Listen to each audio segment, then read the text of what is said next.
That is a South African situation. But imagine living in a country where you feel unwanted and always in constant fear of being mobbed or even attacked. That is the story of thousands of African immigrants living and working in other countries within the continent. Statements like, "Go home," "You don't belong here," "Let go of our jobs" are quite common nowadays. Concerns are now growing that xenophobia could be creeping back into the continent and taking several countries hostage. But what really made xenophobia so prevalent in the continent? Let's find out in this next report. Pretoria, South Africa, 2015.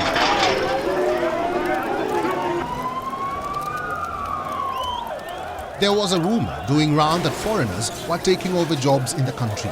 The foreigners in question are actually fellow Africans. South Africans couldn't stand that, and so they went out on the streets, looted, killed, maimed, and forced thousands to flee. They open their business in our country. Why don't they go to their country? We are in our country.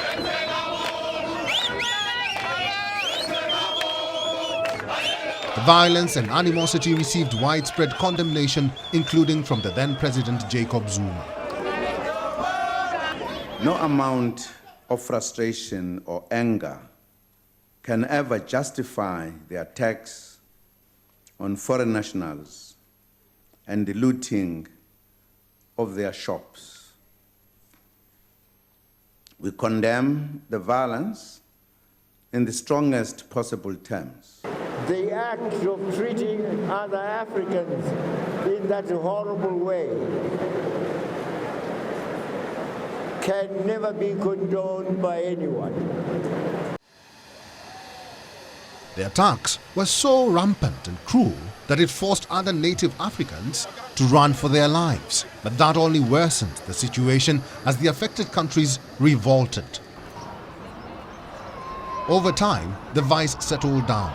Vigils and prayers were held, arrests were made, 7 died, and thousands fled back to their countries, while a few, now branded unwanted guests, stayed back as refugees.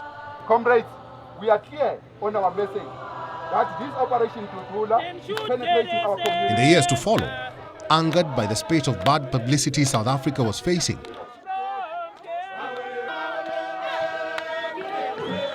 various activists came together and formed the anti-xenophobia campaigns.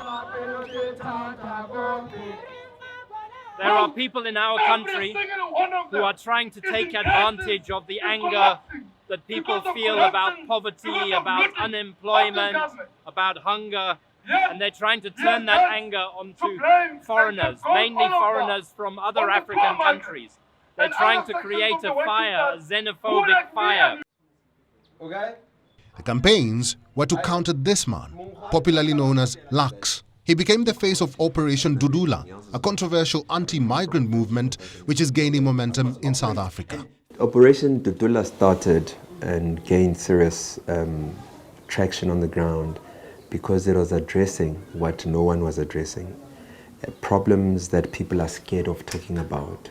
Drugs is not an easy problem to talk about. Illegal immigrants is not an easy subject to talk about because you already get labeled xenophobic.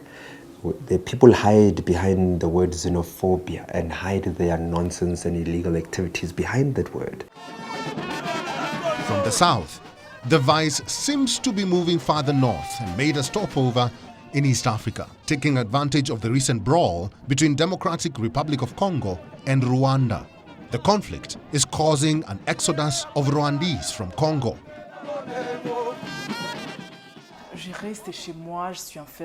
I stay at home, I lock myself in. I stop doing business. Even my business partners start telling me hateful things when I meet them. Hate breeds hate. And once that outbreak slithers into the society, it unearths the evil that is hidden deep within. Oppression, discrimination, and racism. Traits that need to be checked before they become a new type of a pandemic in Africa.